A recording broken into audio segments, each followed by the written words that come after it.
Shalom bien-aimé, aujourd'hui j'aimerais te parler des serviteurs du ventre. Voilà, la parole de Dieu nous parle des serviteurs du ventre.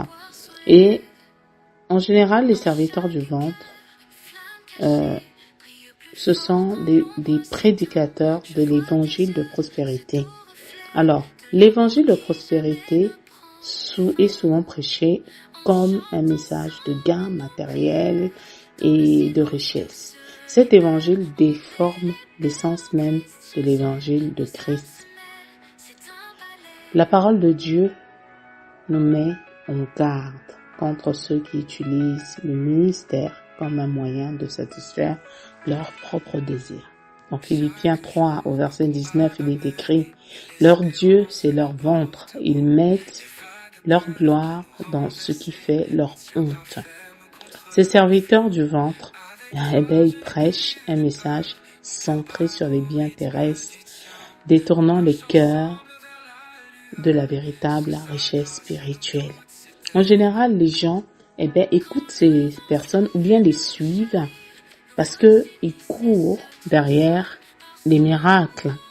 Or que c'est les miracles qui sont censés nous accompagner. Nous sommes censés courir vers Jésus, vers le vrai évangile, celui qui n'est pas édulcoré.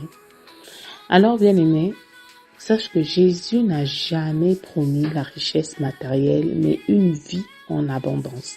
Et ça, tu le trouves dans Jean 10, au verset 10. Une abondance de paix, de joie et de communion avec Dieu. Il a dit, cherchez d'abord le royaume de Dieu et sa justice, et toutes ces choses vous seront données par-dessus tout. Matthieu 6 au verset 33. L'évangile de prospérité pousse à un culte de l'argent, faisant des promesses conditionnées à des dons financiers exorbitants. Mais Jésus a enseigné que vous ne pouvez servir Dieu et mammon. Matthieu 6, verset 24. J'aimerais te dire que le véritable serviteur de Dieu est celui qui nourrit les âmes avec la parole, non celui qui exploite le peuple pour sa propre gloire.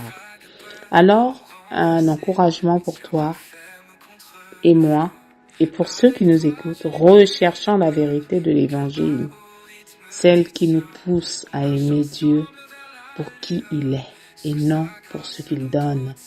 Un jour, chacun rendra compte de sa gestion des âmes que le Seigneur nous a données. En tout cas, que notre priorité soit la gloire de Dieu et le salut des âmes et non les richesses éphémères que ce monde peut nous proposer.